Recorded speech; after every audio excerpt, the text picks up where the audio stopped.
वही ने का शर्मात वाली है। अब हमरे वो सबके दरबार का रथ में है नहीं बता कैसे हो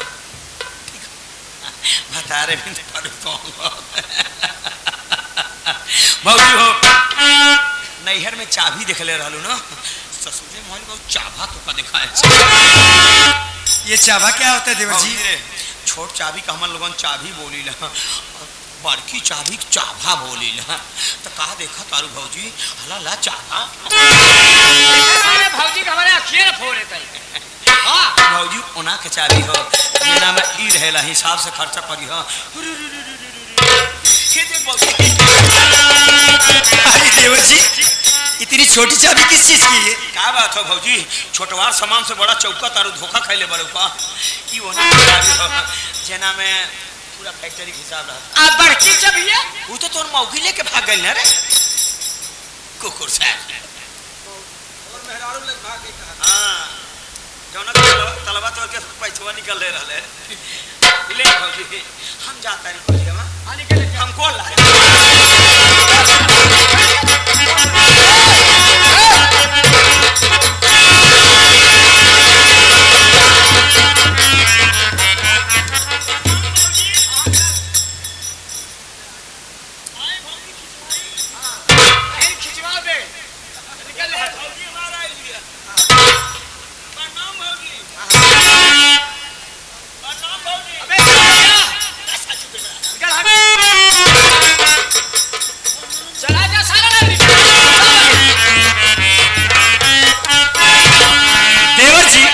भाभी मुझे ऐसा लग रहा है ये बिहारी के लिए ठीक नहीं है। अरे नहीं नहीं नहीं भाभी अरे नहीं नहीं क्या करे ऐसी कोई बात नहीं है भाभी। बात यह है ना बचपन में उसके माँ बाप जब से गुजरे हैं तब से हम लोग के साथ में रह रहा है। माँ के प्यार से वो भी वंचित रहा। आपके आने से माँ का प्यार मिल जाएगा यही सोचकर कुछ ऐसी हरकतें कर रहा है। बाकी दिल का बहुत अच्छा है अपना बिहारी। देवर जी अगर ऐसी बात है ना अगर ऐसी बात है तो आज से जितना प्यार मैं तुम्हें करूंगी उतना ही प्यार बिहारी को और छोटू को भी करूंगी। जी अच्छी तुम लोग को कभी माँ का एहसास नहीं होने दूंगी। मैं इतना प्यार करूंगी। हाँ भाभी बहुत बढ़िया समझौता कहा तू बता क्या हो गया अभी? एक नंबर कमीना ऐसा। अच्छा सारी बात तो छोड़िए जब से मैं आई हूँ खाली तुम दोनों का झगड़ा ही देख रही हूँ मैं। अरे भाभी दोनों में पटती नहीं है हर वक्त लड़ते झगड़ते रहते हैं। सुने ना पति में ना बहुत पते अच्छी बात है न पटे मत पटे। हाँ एक काम कर भाभी आई है यार गुस्सा मत कर जरा भाभी का स्वागत कर दिया जाए। बिल्कुल करा भौजी के लगा चेयर इसी बात पे। मेहर लगाए अबे मेरा हाले हराम खोर चेयर लगा। अरे कुर्सी लगा यार दिमाग खराब करके रख देता है। ए भौजी बैठी ना।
भौजी भौजी यार पहले कहा नहीं तू बैठ पैर पाँव दबा।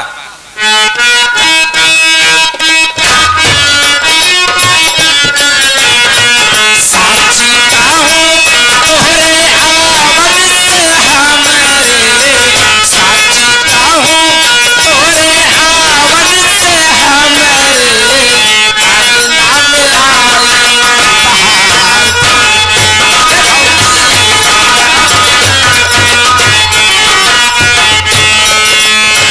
लक्ष्मी की सूरत ममता की मूरत, लक्ष्मी की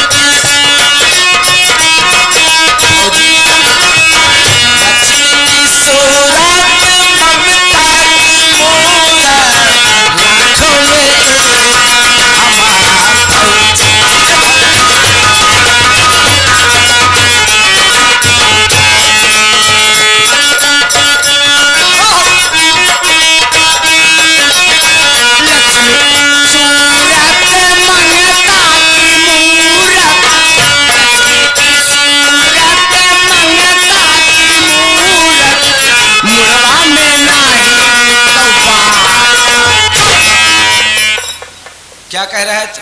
लक्ष्मी की सूरत मंगता की मूरत मुड़वे में बाटे बिगड़ जाएगा भी वो। लक्ष्मी की सूरत ममता की मूरत। अच्छा ममता हम जाने मांगता कहा। चल चल चल यार मेरी बात ध्यान से सुना कर तू।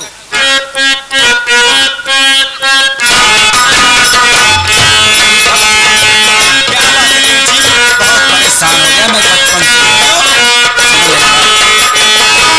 बचपन से हम काका कहीं कहीं के हाल, बचपन से हम बचपन से हम काका कहीं कहीं के हाल, कोई भी हम काका काका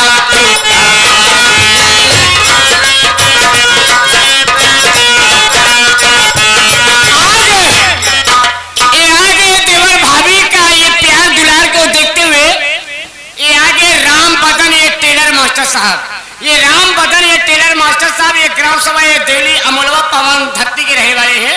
ये 11 रुपये का पुरस्कार आया हुआ है, प्रणाम करता हूँ।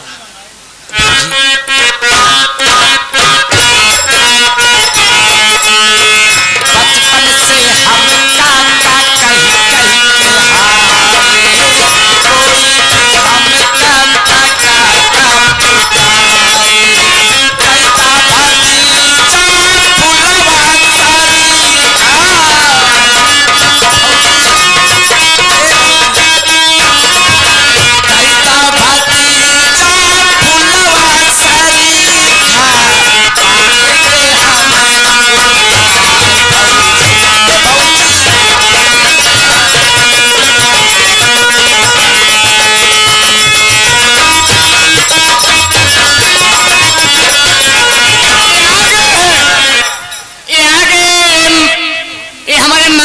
चंद्रदेव पटेल जी ग्राम सभा एक कमासील पावन धरती के रहने वाले हैं। ये देवर भाभी का प्यार को देखते हुए, इस पाठ को देखते हुए ये 50 के नोट में 21 रुपया का पुरस्कार प्राप्त करता हूँ। ए भौजी कुछ कहना चाहता हूँ। क्या कहना चाहते देवर जी?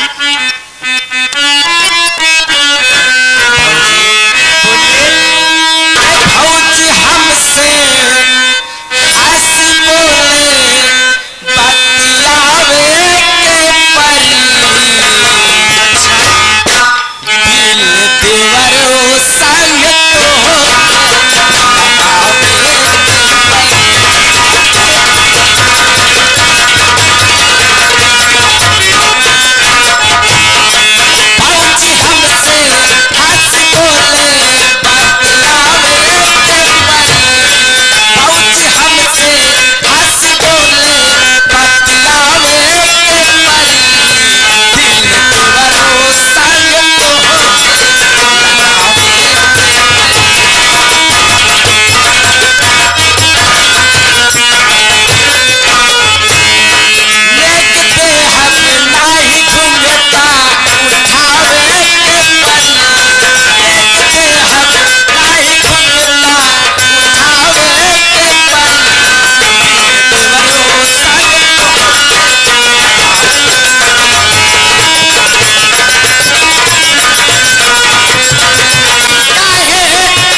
ससुर कनाती हिया आपके गाना का बात हो। अरे करिश्मा बात जैसे तोर नाम करिश्मा रहल बड़ा बढ़िया करिश्मा दिखानो होते। घरवा में पहिलका दिना अइला के बाद बिहारिया के हाथ से चाबी छिले। अरे हाय करिश्मा तू बिहारिया के हाथ से चाबी छिले बोले ना, अगर हम तोरा से तोर जिंदगी ना छीन लेली तो हमार बिहारिया नाम ना हो। तो जीना हराम कर दे, तो खाना हराम कर दे, तो सोना हराम कर दे, तोरा दर दर भूख न मिलेगी तो हमार बिहारिया नाम लिखे हो। इंतजार हो करिश्मा तो सिर्फ लोहा गरम होखे का। जरा दिन लोहा गरम हो जाए ना ये बिहारिया ऐसा कि जिंदगी में कबहू कोनो मिस्त्री न मर ले।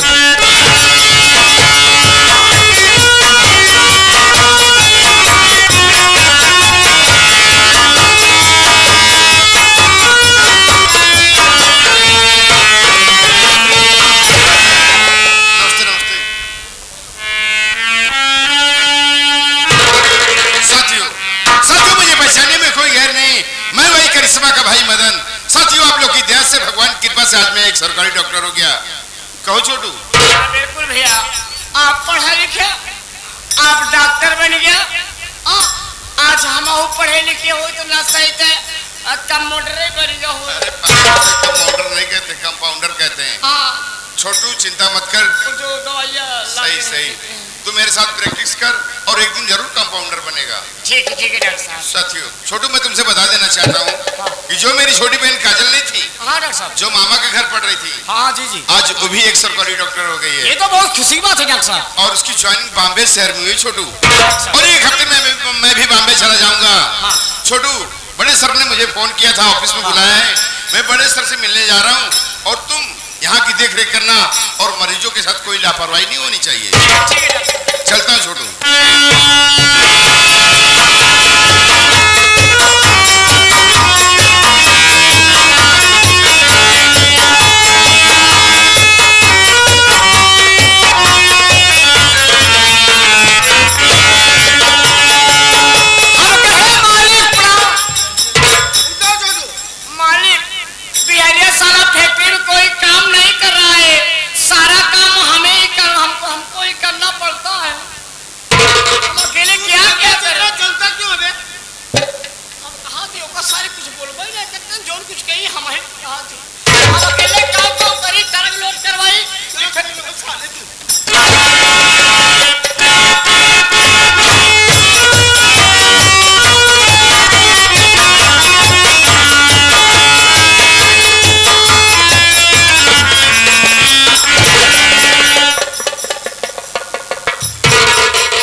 और हमारे मालिक बड़ा उदास बड़ा मन मार के बैठल बनी। लागत हो कोनो यारी नात रिश्तेदारी से कोनो गलत मैसेज आयल या फैक्ट्रिया में घाटा लग गई। लेकिन घाटा भी तो ससुरा ना लगत हो, गाड़ी पे गाड़ी तो लोड होखत हो, बात का हो। ओ लागत हमरा से कोनो गलती हो गई बिया, ई खातिर हमरा मालिक बड़ा मन मार के उदास होके बैठल बानी। लेकिन हमरा से कोनो गलतियों भी ना भइल। ओ अब बुझाइल जहाँ 4 गो बर्तन रहा तो लागा था रतिया में भौजी से कुछ कहा सुनी हो गई। लेकिन भौजी से कहा सुनी कैसे हो सकता भैया? भौजी तो घरवा में लक्ष्मी होके आयल बिया। मालिक का कहना बा लइका लोगन के किलकारी गुजे। चिंता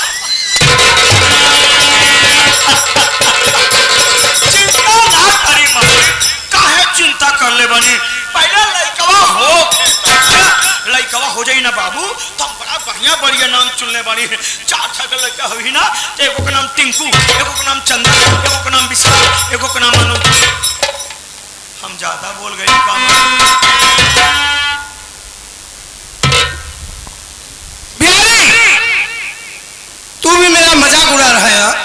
कैसन बोलत बानी रउआ के सामने हमारा औकात है का है बाबू?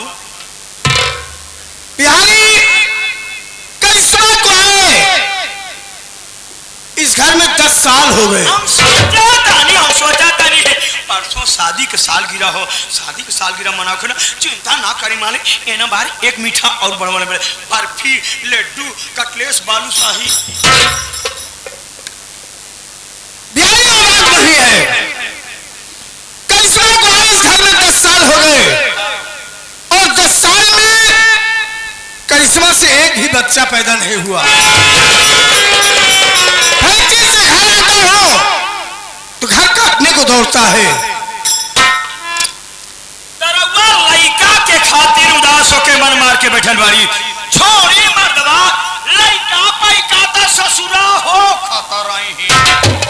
आज ना तो भियान लइका हो खाबे करे। भाई के तना दिना सदिया कभी तले भइल बाबू।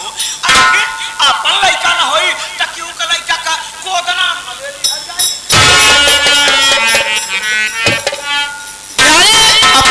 अपना बच्चा होता है। छोड़ी सारी बात लइकवा होखबे करी मालिक। सारी बात छोड़ी रउआ के परसों 12 बजे रात तबीयत खराब भइल रहल। हमन लोगन हॉस्पिटल लेके गए रहनी। डॉक्टर साहब रिपोर्ट में कुछ बतैले? बोली रिपोर्ट तो आ गई है। का भा रिपोर्टिया में डॉक्टर बतैले? जो बात मैं तुम्हें बताने जा रहा हूँ उससे पहले तुम्हें मुझसे एक वादा करना होगा। बोली बाबू बोली, क्या बात हो? कि मैं जो भी बताऊंगा वो बात तुम मेरे छोटे भाई मोहन से नहीं कहोगे। आखिर मालिक रिपोर्टिया में निकलल काबा जो छोटका भैया से छुपावल जाए। बिहारी जानना चाहते हो तो सुनो। डॉक्टर साहब ने मुझे बुलाया था और मैं डॉक्टर साहब से मिलकर ही आ रहा हूँ। हाँ। उन्होंने कहा कि देखो सोहन तुम्हारी एक किडनी डैमेज हो गई है।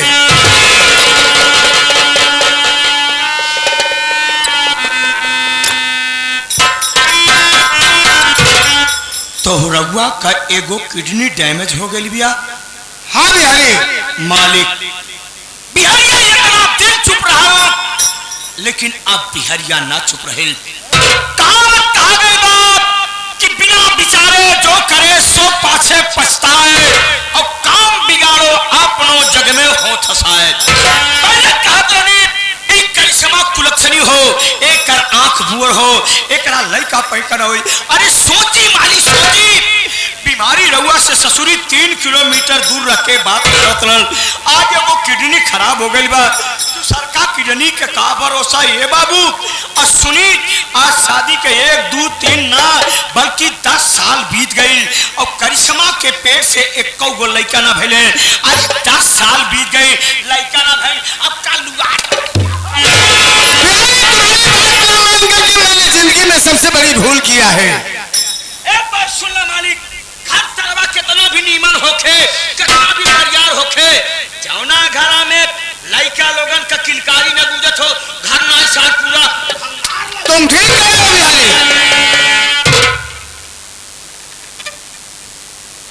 लेकिन अब हो ही क्या सकता है। लेकिन ये मालिक एगो कहावत और कहा गई बा, काहे किसान काहे का भाई काहे जब से चेता बहुत कुछ ना बिगड़ल बा। रउआ एक लड़का खातिर परेशान बनी ना, रउआ हमार बात मान ले नहीं। इतना लड़का हो जाए, इतना लड़का हो जाए ना कि चड्डी न पहना पाइबा बाबू। मैं तेरे कहने का मतलब नहीं समझा।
रउआ हमार बात ये सुने तो हम बतावत है।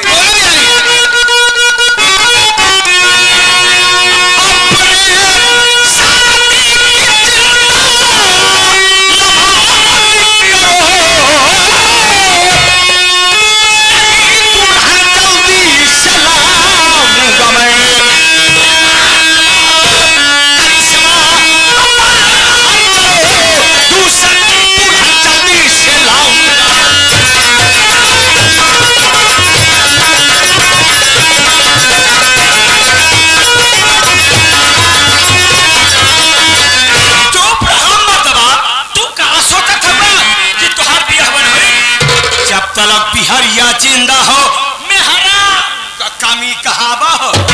अब एक मेहरा खातिर परेशान बानी ना, ई बिहारिया का वादा हो हम तोरा खातिर एक ट्रक मेहरा ले आए, एक ट्रक मेहरा ले आए, लाइन लगा के खड़ी करा दे, दौड़ के देखिए जौन नीमर हो ना दौड़ के अपने हाथ पकड़ लिया, 2 रुपये देके भगा दे ससुरी। अगर ऐसी बात है बिहारी की मेरी बात सुनो,